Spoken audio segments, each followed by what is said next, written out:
জল ছাড়া তো আমরা বাঁচতেই পারবো না, কিন্তু তোমরা কি জানো কত ফোঁটা জল থাকে 1 লিটার জলের মধ্যে? আমি শিওর যে তোমরা এটা জানবে না। তো আজ আমি দেখতে চলেছি কত ফোঁটা জল থাকে 1 লিটার জলের মধ্যে। তো সেটা দেখার জন্য আমি 1 লিটার জল নিয়ে চলে আসি, কিন্তু 1 সেকেন্ড, এইভাবে গুনলে তো আমি বুড়ো হয়ে যাব। অন্য কিছু করতে হবে, কিন্তু কি করা যায়? হ্যাঁ, আমি প্রথমে দেখবো এই চামচে কত ফোঁটা জল ধরে, তারপর দেখবো এই মগটাতে কত চামচ জল ধরে, আর তারপরে দেখবো এইরকম কটা মগে 1 লিটার জল ধরে। তো এইভাবে আমি 1 লিটার জলে কত ফোঁটা জল থাকে সেটা মেপে নেবো। দেখেছো আমার বুদ্ধি?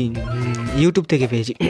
তো এইভাবে প্রথমে আমি 1 চামচে কতটা জল ধরে সেটা দেখলাম, আর সত্যি বলতে এটা গুনতে গুনতেই আমার 30 বছর 30 মিনিট সময় লেগে গেল। এবার দেখা যাক একটা গ্লাসে কত চামচ জল ধরে।